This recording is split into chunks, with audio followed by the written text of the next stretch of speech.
Bismillahirrahmanirrahim. Assalamualaikum warahmatullahi wabarakatuh. Salam sejahtera dan juga salam satu Malaysia. Apa khabar semua?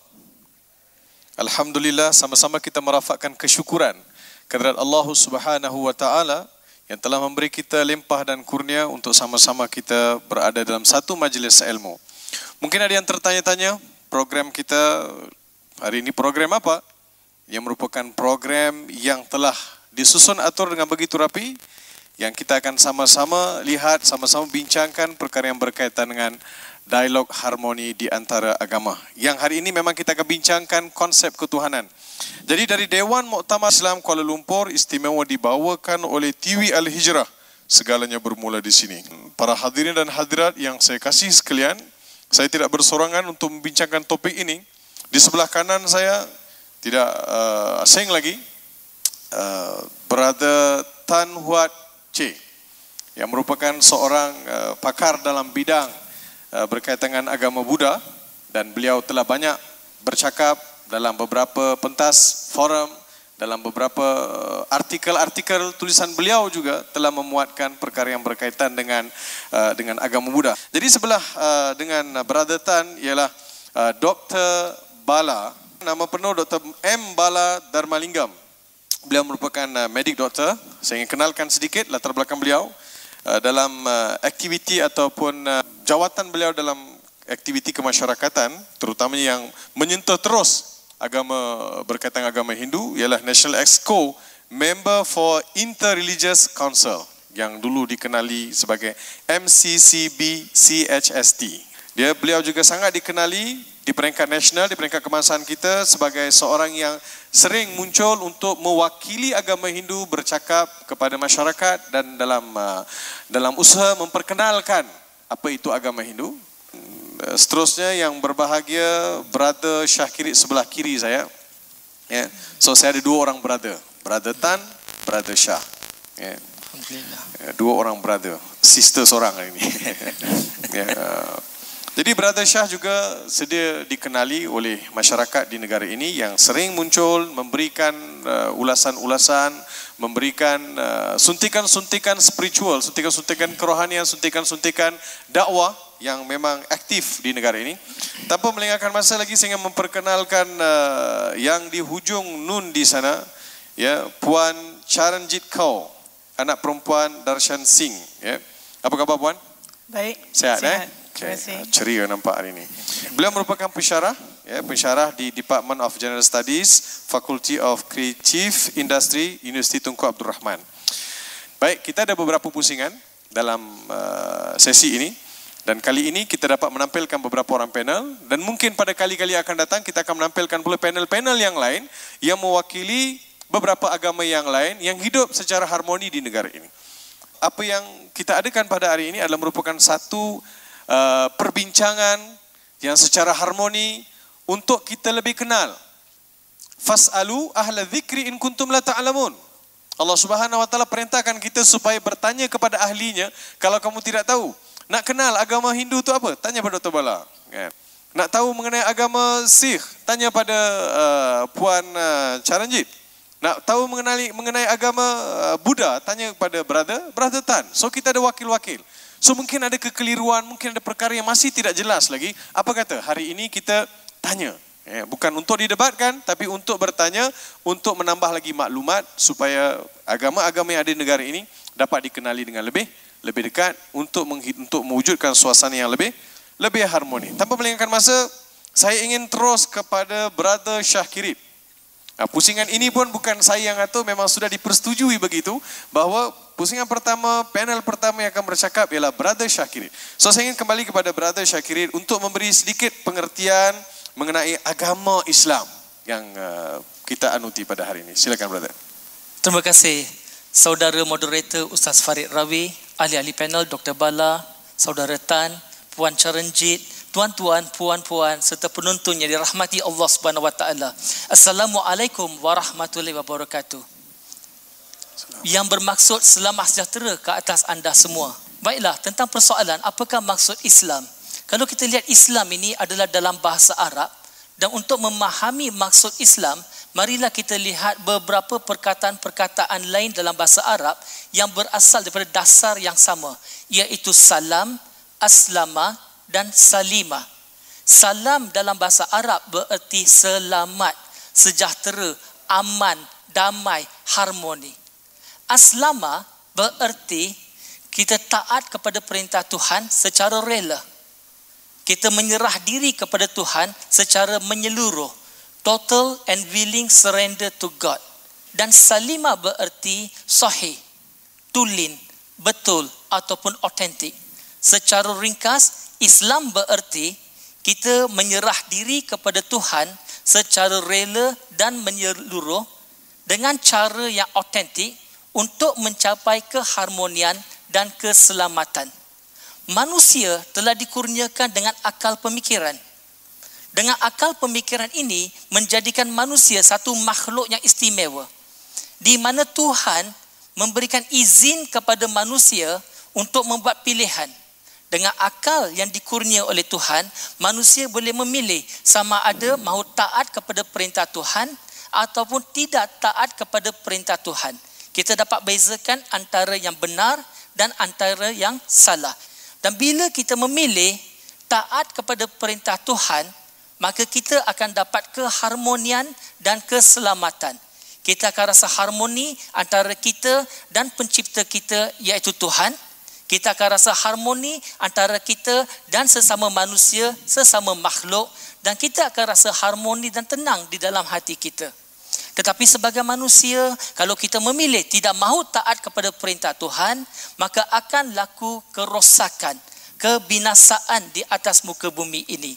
Maka dengan ini, kalau kita lihat erti kata Islam, ia adalah satu agama, satu cara hidup yang mengajar umatnya supaya kita berjaya di dunia dan di akhirat. Terima kasih.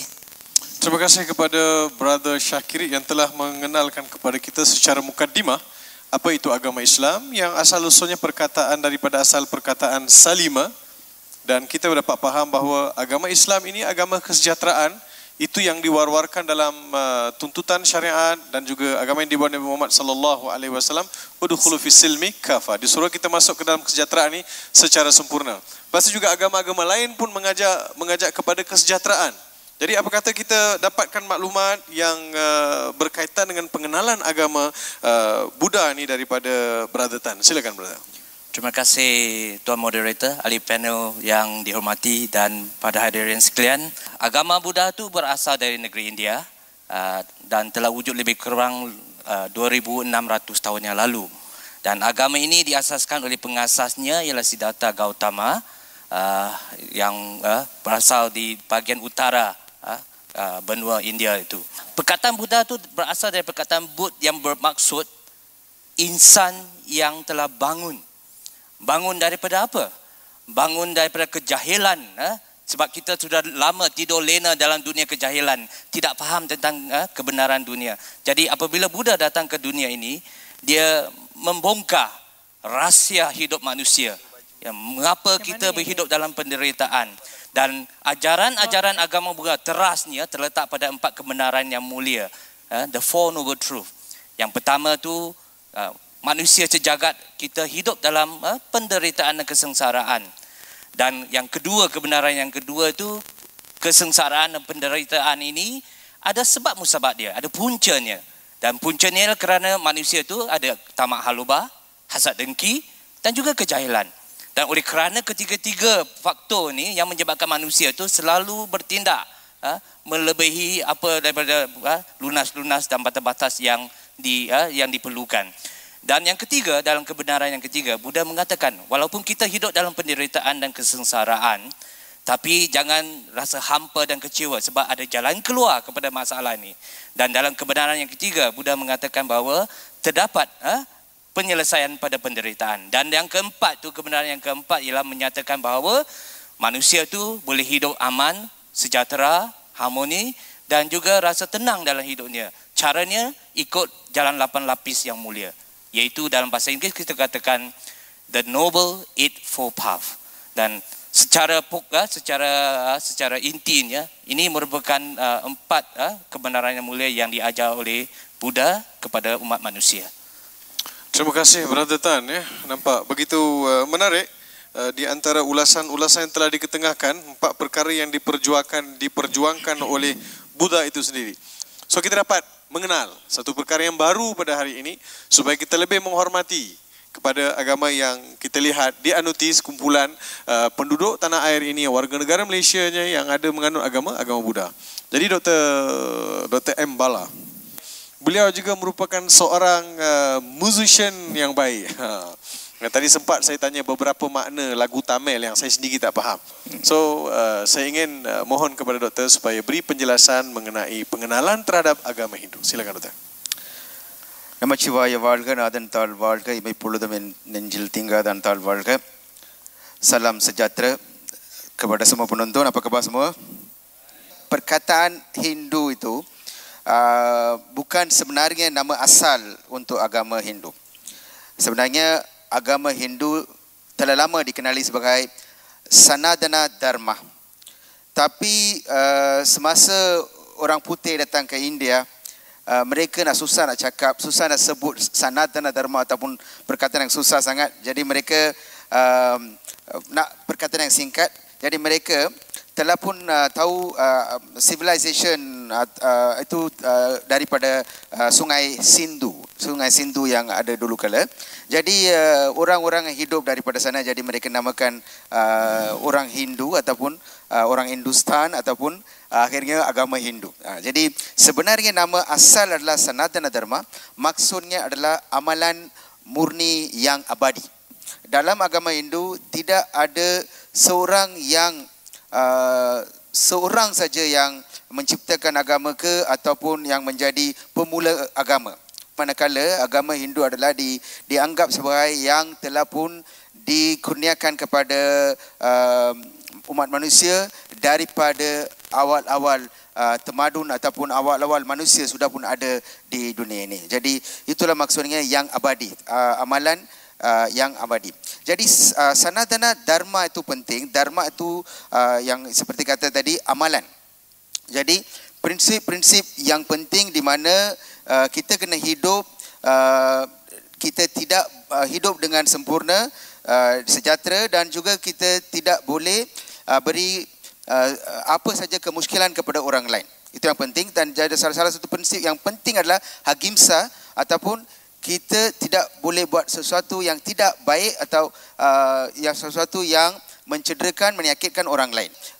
Kebanyakan orang agama Hindu suka makan vegetarian supaya kita tidak juga bunuh haiwan supaya untuk makan, sebab kita tak nak bagi kesakitan kepada sesuatu haiwan ataupun insan yang lain. Terima kasih Dr. Bala. Saya nampak macam ada pertalian di antara ajaran yang disebut, yang terkandung dalam agama Hindu dan apa yang telah disebutkan oleh Brother Tan sebentar tadi, iaitu agama keharmonian, agama keamanan yang tidak suka kepada penyiksaan, penderitaan.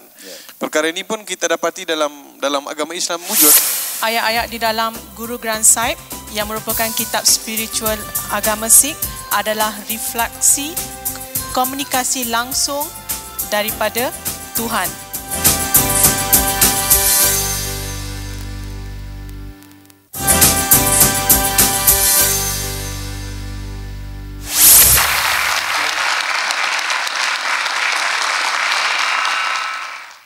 Terima kasih. So saya nak kembali kepada Puan Charanjit.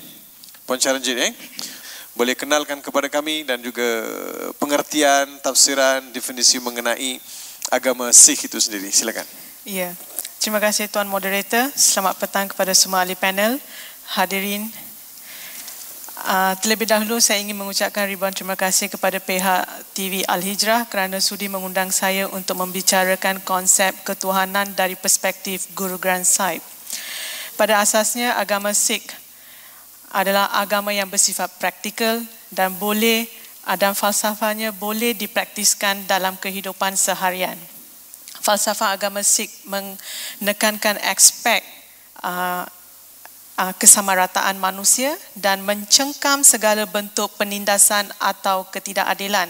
Perbezaan manusia berdasarkan warna kulit, ras, etnik, umur, gender mahupun segala bentuk kategori sosial adalah ditegah sama sekali.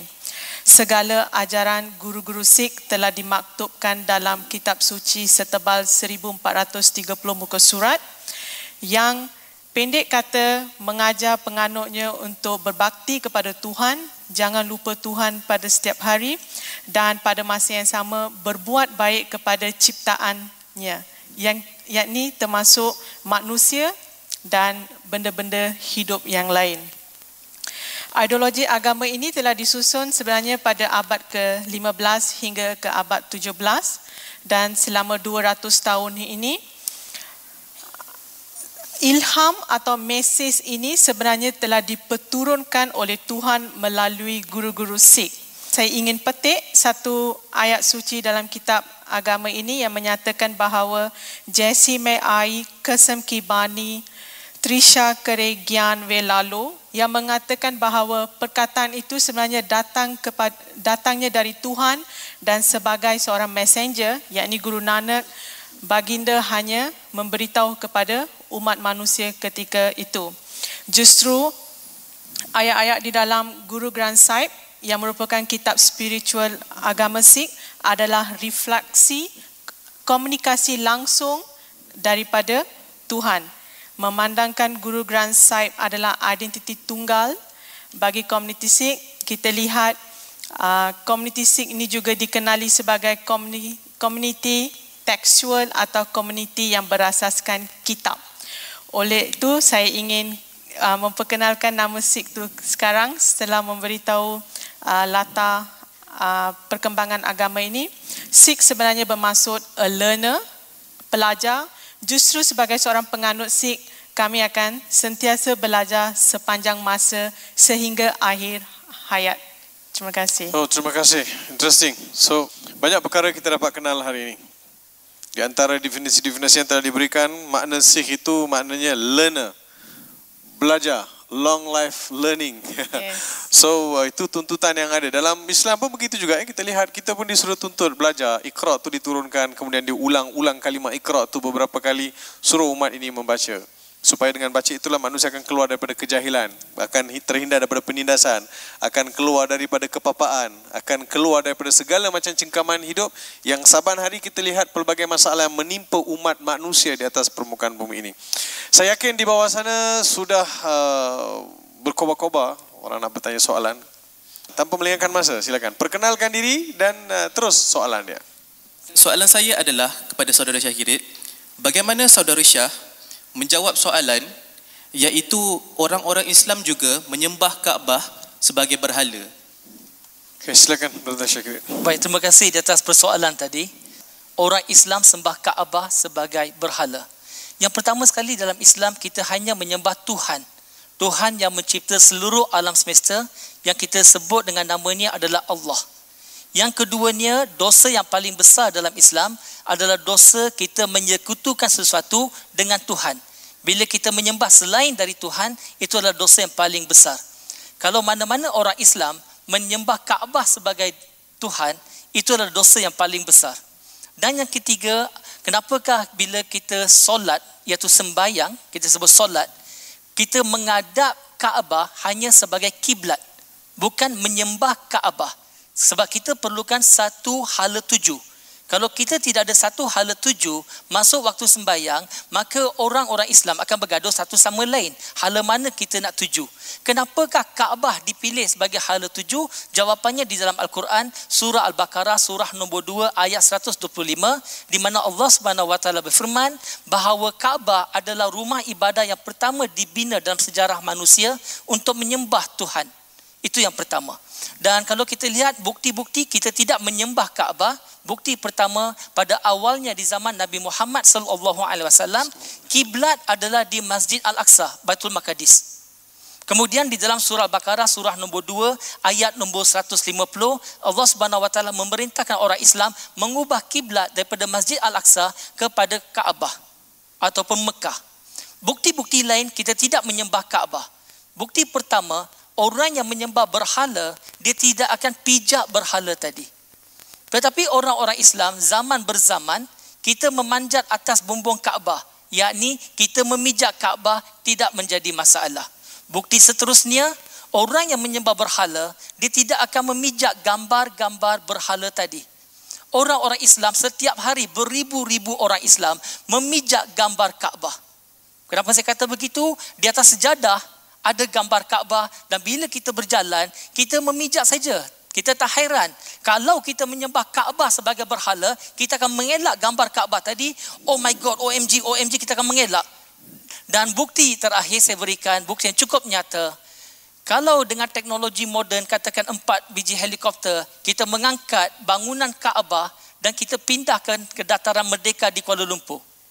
Kejap lagi bila masuk waktu untuk kita solat, itu sembahyang, adakah kita akan menghadap Mekah ataupun menghadap Kaabah di dataran Merdeka?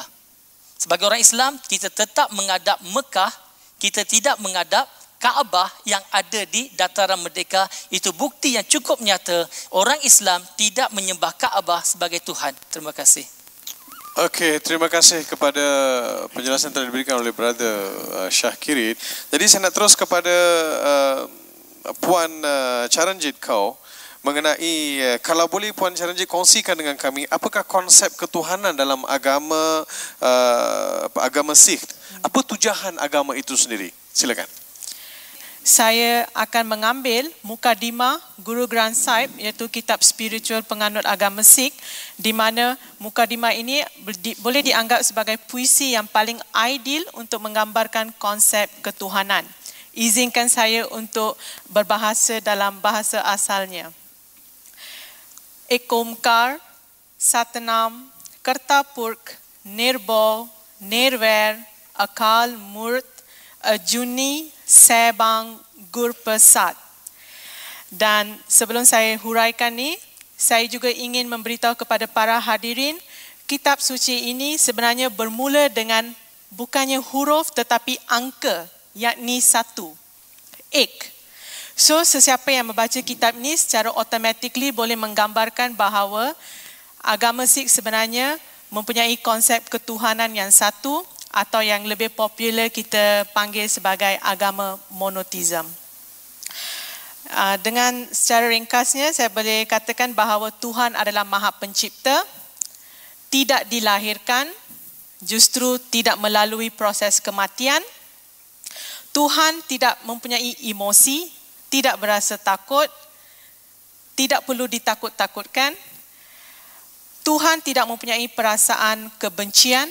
Dan paling utama, Tuhan tidak mempunyai bentuk, formless. Dan Tuhan sebenarnya, ciptaan Tuhan sebenarnya kekal, itu pun kerana hukumnya, arahannya, kehendaknya. Kita sebagai makhluk ciptaan Tuhan harus akur dengan kehendak Tuhan, dan segala permainan yang kita lakukan dalam dunia ini, kiranya hidup saya sebagai seorang Sikh, saya seorang pensyarah, seorang isteri, seorang anak, ini semua adalah role yang diberikan oleh Tuhan supaya saya boleh mainkan peranan saya sebagai seorang insan yang lebih berhemah. Dalam proses ini, sebagai seorang penganut agama Sikh, kita juga harus mengakui bahawa selain Tuhan tiada apa yang patut disembah. Sejajar dengan itu, dalam kitab Guru Granth Sahib yang merupakan kajian PhD saya mendapati terdapat satu baris puisi yang mengatakan bahawa Sahib Mera Eko hai bayi eko hai, yang secara tegasnya mengatakan bahawa Tuhan dan Guru adalah satu, dia adalah satu dan hanya satu. So penekanan sedemikian dalam kitab ini secara automatically menyatakan bahawa agama Sikh sebenarnya berpaksikan kepada ketuhanan yang satu. Beratus-ratus ayat di dalam Al-Quran menggambarkan sifat-sifat Tuhan.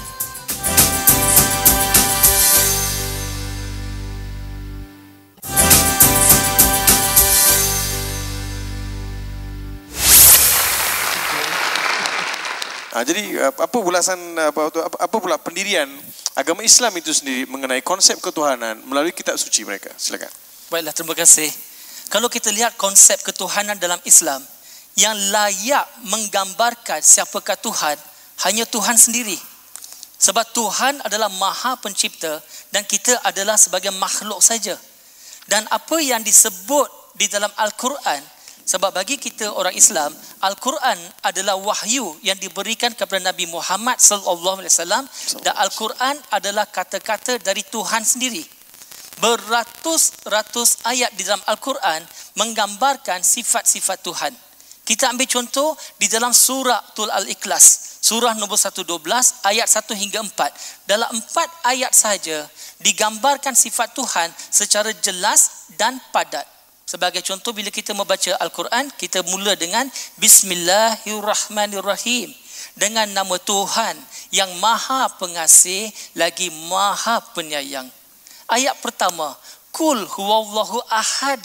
Katakan Tuhan itu adalah esa, tunggal, satu. Tuhan bukan dua, bukan tiga, bukan banyak. Sebab kalau Tuhan lebih dari satu, dia akan bergaduh satu sama lain. Satu Tuhan kata, kita nak bagi Kuala Lumpur hujan. Satu lagi Tuhan kata, kita bagi panas. Maka dia pun kena ozon. Kalau Tuhan itu lebih dari dua, mungkin mereka kena talilat tamplum. Jadi ayat kedua menyatakan, Allahu Somad. Perkataan somat dalam bahasa Arab mempunyai makna yang cukup mendalam. Di antara maknanya, Tuhan tiada permulaan, tiada akhir baginya. Di antara maknanya ialah Tuhan tidak bergantung pada suatu apapun. Tuhan tak perlu makan, tak perlu minum, tak perlu tidur. Tetapi seluruh alam semesta, setiap makhluk bergantung kepada Tuhan. Ayat ketiga, lam yalid walam yulad. Tuhan tidak melahirkan dan Tuhan tidak dilahirkan.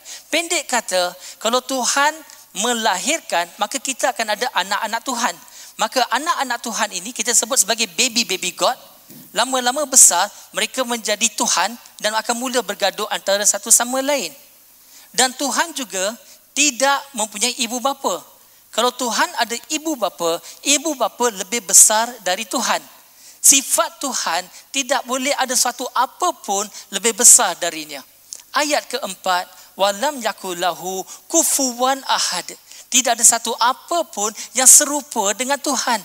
Apa saja mata kita dapat lihat, itu bukan Tuhan. Kalau kita tutup mata, pejam mata sekalipun, apa saja gambaran yang masuk dalam kepala kita, itu bukan Tuhan. Sebab Tuhan tidak dapat dilihat, tidak dapat digambarkan. Yang kita mampu lihat, yang kita mampu gambarkan, itu adalah makhluk. Tuhan adalah pencipta. Jadi dalam Islam, cara ringkasnya, ia mengajar kita sembah pencipta, bukan sembah makhluk. Tetapi sembah Tuhan seperti mana Tuhan suruh kita sembahnya. Bukan menyembah Tuhan seperti mana kita fikir kita nak sembah Tuhan. Dan ada banyak ayat-ayat lagi yang kita boleh sentuh tentang sifat-sifat Tuhan. Dalam ayatul kursi, surah Al-Baqarah, surah nombor 2, ayat nombor 255, dijelaskan cara lebih mendalam lagi. Tuhan adalah hidup, Tuhan itu kekal, Tuhan tidak letih, Tuhan mentadbir sekalian alam daripada langit hingga bumi dan di antaranya. Tiada siapa pun yang mempunyai kuasa tanpa izin Tuhan. Setiap ilmu pengetahuan kita dapat adalah dengan izin Tuhan sendiri.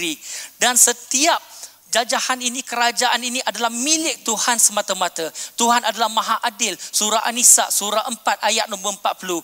Kita akan lihat Tuhan, konsep ni adalah dialah yang Maha berkuasa dan Tuhan adalah satu sahaja. Terima kasih. Terima kasih. Saya nak terus kepada Brother Tan.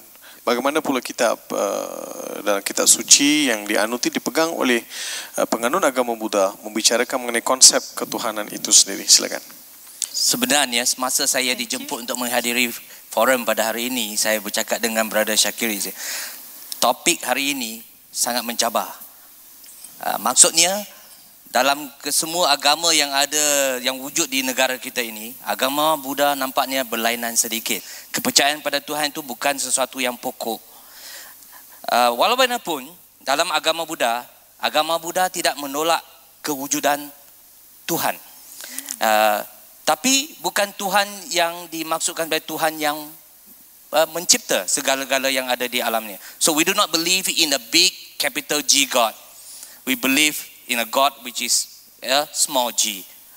Tuhan dalam konteks agama Buddha tu disebut dalam kitab-kitab agama Buddha di Tipitaka dan sebagainya, menyatakan bahawa terdapat makhluk yang wujud di alam kayangan, yang wujud di alam syurga, yang dipanggil sebagai Deva.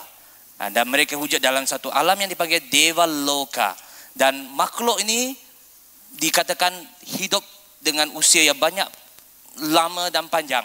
Misalnya dalam kitab dinyatakan satu hari di alam syurga bersamaan dengan mungkin 1000 tahun di alam manusia ini. Jadi begitu panjangnya relativity of time.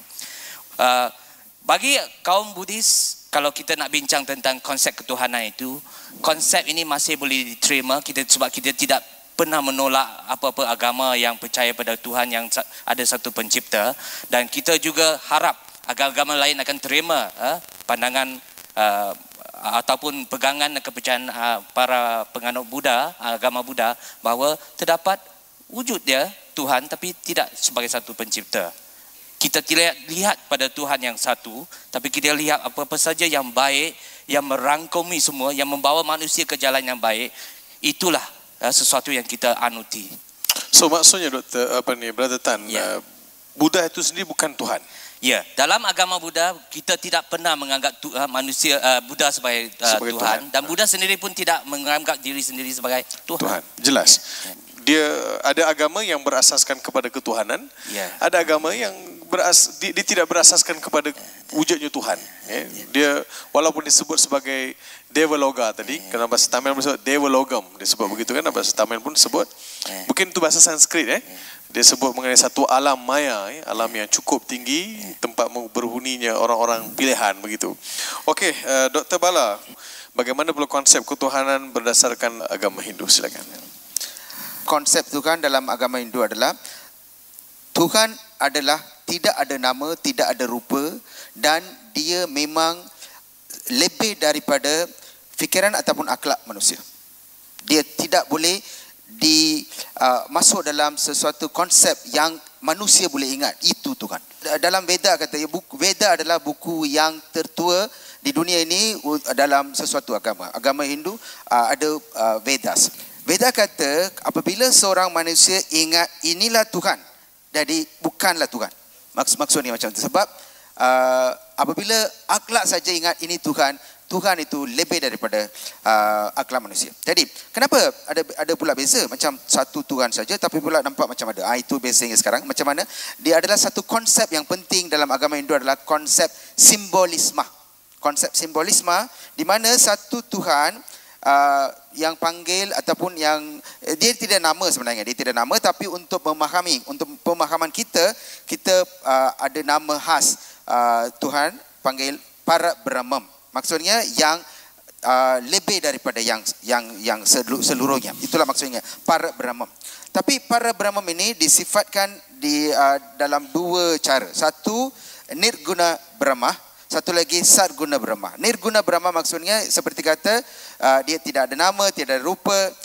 Jadi umpamanya kita kata satu konsep di mana kita nak cinta negara kita. Macam mana cara untuk tunjuk kita cinta negara kita? Okey, kita ada satu bendera. Jadi bendera itu ada maksud, dia punya jalur dia, jalur gemilang dia ada maksud masing-masing. Jadi kita faham, okey ini adalah Malaysia. Jadi apabila kita menghormat bendera itu, maksudnya kita nak hormat negara lah. Jadi adakah bendera itu Tuhan? Memang bendera itu bukan Tuhan. Tapi adakah kita boleh hina bendera itu? Memang kita tak boleh hina. Jadi basicnya macam itu. Jadi semua rupa-rupa ataupun simbol-simbol yang ada dalam agama Hindu adalah sebenarnya untuk kita memahami berapa kuasanya Tuhan. Jadi manusia ada kuasa yang kecil, tapi Tuhan maha kuasa. Jadi kuasa itu diumpamakan dengan satu perkataan Shakti. Jadi untuk Sakti ada satu simbol di mana satu rupa di mana macam seorang patung wanita yang dia ada semua alat dan tunjuk dia tu memang begitu perkasa, semua kuasa ada dekat dia. Jadi simbol itu hanya untuk kata Tuhan itu kuasa, tapi simbol itu bukan Tuhan. Shiva the destroyer. So if Shiva the destroyer causes a lot of suffering, why do people still worship Shiva? In Hinduism, it is a one God with multiple manifestation.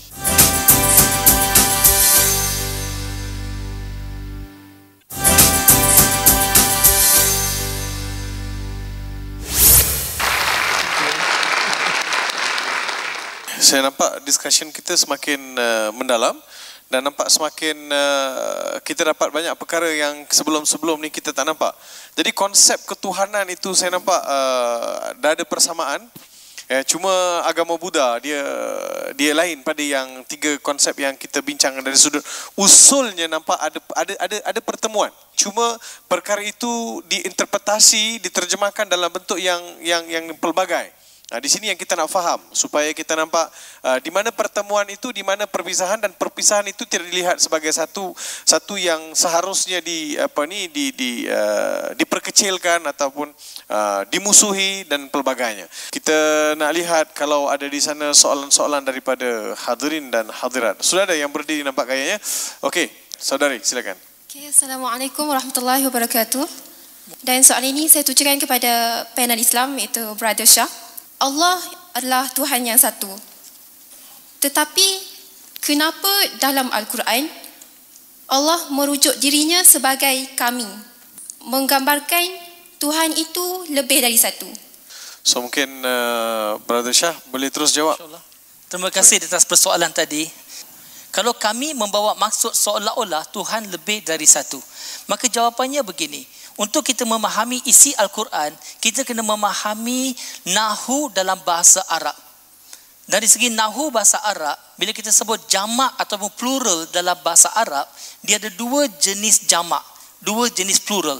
Satu adalah jamak dari segi bilangan, satu lagi adalah jamak dari segi kebesaran, kehebatan.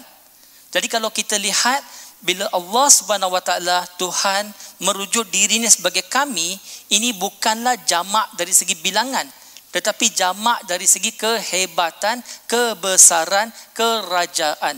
Sebagai contoh, kita ambil dalam bahasa Inggeris. Apabila Queen Elizabeth bertitah merujuk dirinya, dia tak sebut I Queen Elizabeth.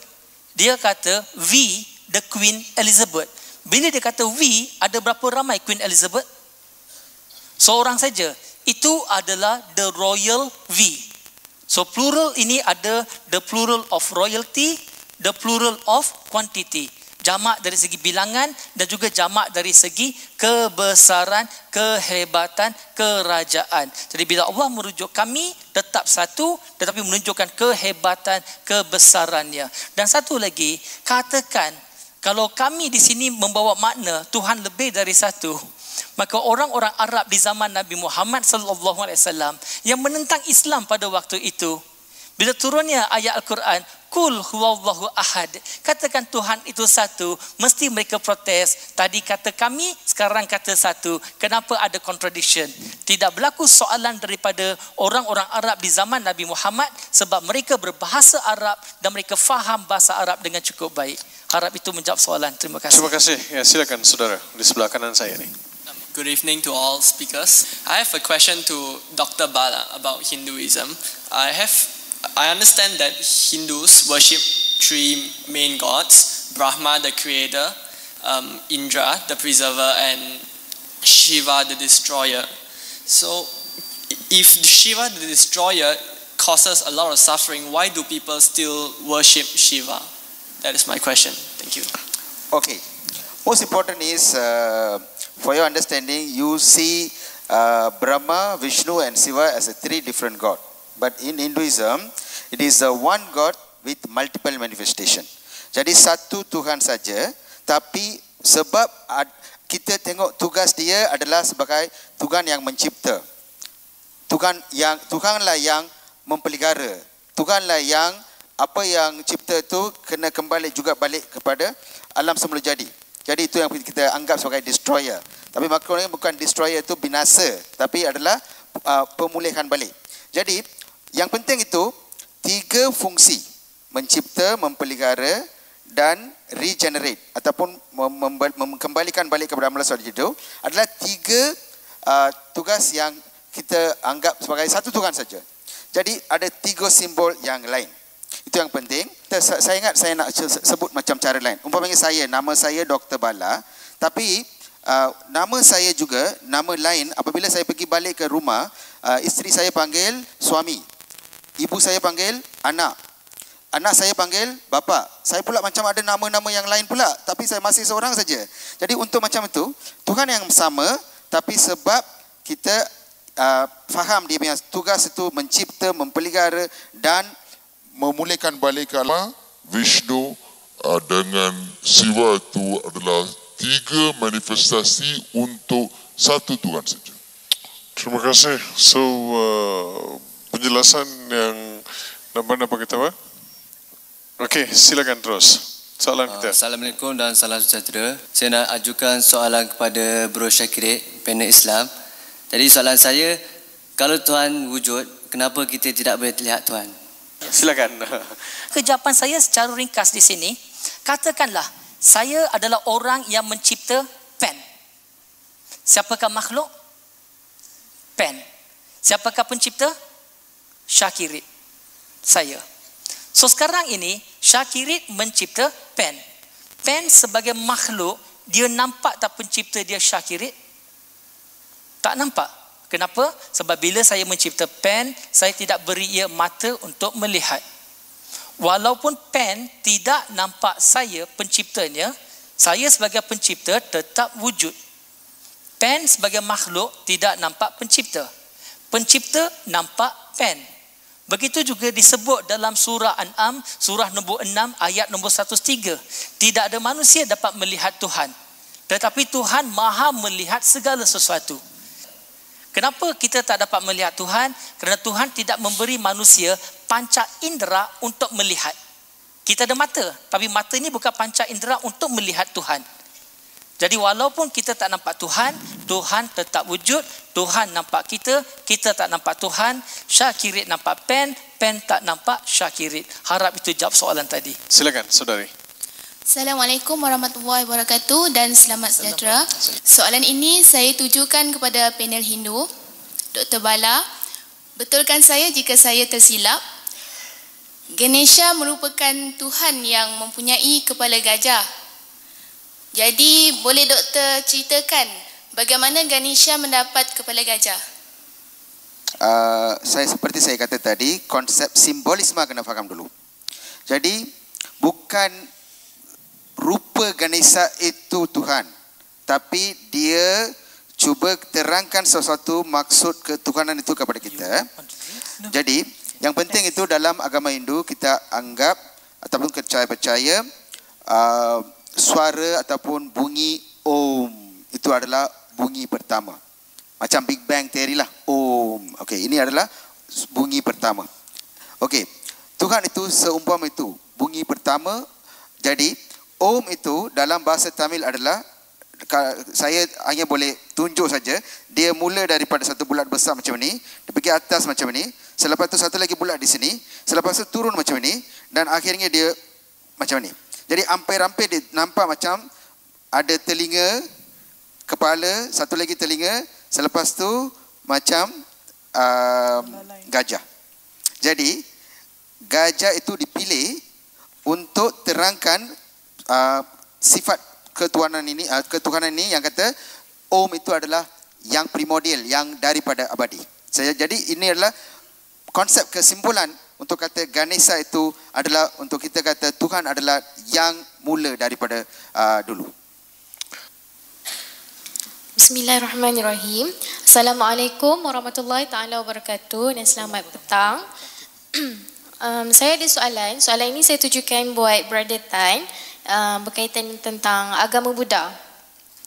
Saya lihat ramai dari kalangan orang Cina yang menyembah Buddha sebagai Tuhan. Mereka juga turut meminta sesuatu hajat kepada Buddha. So persoalannya di sini, adakah ini sesuai dengan ajaran agama Buddha? Terima kasih. Terima kasih. Sangat baik soalan tu. Saya nak tegaskan di sini, walaupun terdapat ramai di antara masyarakat Cina yang menganut agama Buddha, fahaman mereka tentang ajaran agama Buddha itu adanya yang terhad. Tapi sebenarnya dalam ajaran agama yang jitu, penganut agama Buddha tidak digalakkan buat begitu. Sebab kita pergi kepada image Buddha tu, Apabila kita duduk bermeditasi ataupun melakukan sesuatu amalan agama, tujuannya bukan untuk mendapatkan sesuatu balasan atau ganjaran duniawi. Tujuannya kita nak menyempurnakan akal fikiran manusia sendiri supaya kita tidak jadi lebih tamak alobah, ada banyak hasad dengki dan kejahilan. Itu tujuan sebenarnya seseorang itu mengamalkan ajaran agama Buddha apabila berhadapan dengan imej ataupun patung Buddha. Jadi soalannya sama ada itu mereka merupakan pengamal agama Buddha yang sebenarnya. Saya cuma nak tegaskan mungkin tidak. Pada satu lagi soalan, silakan. Assalamualaikum warahmatullahi wabarakatuh. Saya nak tujukan kepada Sister Charamjit, since as a panel for Sikh, maybe you can share with us what this penekanan about konsep ketuhanan untuk makhluk-makhluk who are the shareholders of our world, of our good earth. Thank you. Jazakallah. Terima kasih. Silakan Puan Charanjit. Terima kasih kepada saudari yang bertanya. Anda sebenarnya membaca minda saya sebab dari tadi saya ingin sampaikan lagi satu fakta mengenai isu ini sebenarnya. Suka saya petik lagi satu ayat pada muka surat 1381 yang mengatakan bahawa Farida kalak me kalak wase rabamai mendak kisnu akhe jistan bin ko nahi, yang membawa maksud pencipta adalah dalam ciptaannya dan dalam setiap ciptaannya tersemadi Tuhan. Siapa yang harus kita panggil jahat kerana tiada yang tanpanya. So ini secara ringkas saya dapat memberitahu bahawa Tuhan sebenarnya wujud, yang kita faham Tuhan adalah satu dan dalam seluruh kewujudannya juga wujud Tuhan. Ini juga adalah konsep ketuhanan yang bermaksud ek, iaitu Tuhan adalah satu dan setiap makhluk yang dicipta walaupun manusia, binatang, haiwan, di dalamnya juga tersemadi Tuhan. Terima kasih Puan Charanjit. Okay, brother, proceed. My name is Abdul Qadir. I'm from London, UK. I have a question for the whole panel, basically, if they could each individually answer this. Each of these religions claim to be a guidance for human beings. This guidance should be, to be a valid guidance, I consider it must be universal for all human beings. So, if you agree with that, what is the method that your religions use for inviting the people towards guidance? Because obviously guidance is better than misguidance or the absence of guidance. The one who's guided is better than the one who is not guided. So what is your method of inviting humanity? Thank you. That's all? Okay, thank you. Okay, saya beri peluang kepada Brother Tan untuk buat sedikit pencerahan, ulasan kepada apa yang dikemukakan oleh saudara kita tadi. Silakan. From a Buddhist perspective, the way forward for us to move, to find the common ground to work with all religion, the way for us to basically solve some of the humanity problem is founded in a very simple verse in the Buddhist scripture. It goes like this in Pali. Sabba papasa akaranang kusalasa upasampada sacita pariyo dapanang etang budana sasanang. Maksudnya, jauhkan diri daripada kejahatan, segala kejahatan, avoid evil, do good, banyakkan perkara-perkara yang mulia yang baik, and purify your mind, sucikan akal fikiran minda manusia. It doesn't matter whether you're Chinese, Indian, British or any other nationality. We all have a mind, and human mind is a cause of all problem. Thank you, Brother Tan. Saya dapati masa cukup mencemburui kita. Boleh kita sepakat dengan apa yang diperjelaskan dengan Dr. Tan. Kita ada pertemuan, beberapa pertemuan yang kita bincangkan sebentar tadi. Kita tidak mahu kejahilan, kita tidak mahu permusuhan, kita tidak mahu penindasan, kita tidak mahu ada sebarang masalah ketika kita hidup secara bermasyarakat dalam dunia ini.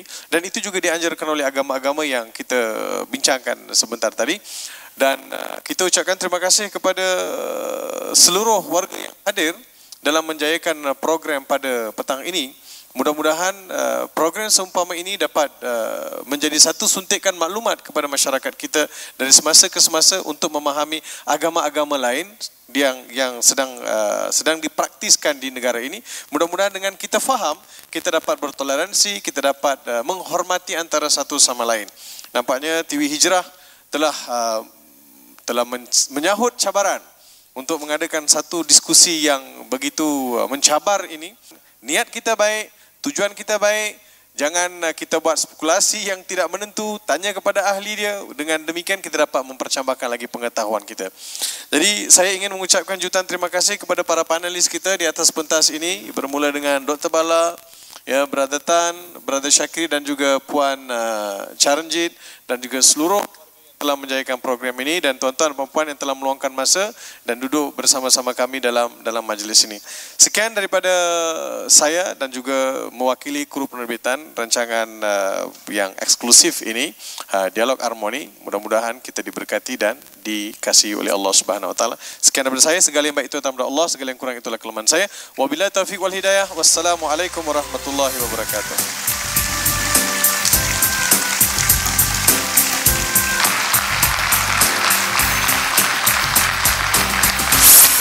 Kalau kita lihat agama Islam ni adalah, saya katakan, agama yang paling disalahfahami di dunia. Buddha tidak pernah menyatakan bahawa dirinya sebagai Tuhan. Dalam agama Hindu ada pula Shiva, Brahma, Vishnu. Saya rasa bagi kaum bukan Sikh, mungkin salah anggap yang paling pertama adalah pengasas agama itu sendiri mungkin adalah anak Tuhan. Timbulkan satu sifat tolak ansur sesama kita supaya kita tidak ada berlaku isu agama. Lebih kepahaman atas konsep itu. Jadi baik untuk semua orang. I strongly believe this program will give some good output. Konsep ketuhanan ni kita patut perdebatkan sebab nak cari kebenaran. Kadang-kadang tu ada yang remaja-remaja sekarang ni dia dah terpesong. Lepas kita hidup bersefahaman di dekat Malaysia ni, kita ada berbagai bangsa. Saya berpendapat kan, ya, bahawa semua agama mempunyai Tuhan. Cuma konsep dia berlainan dan itu yang kita nak fahamkan.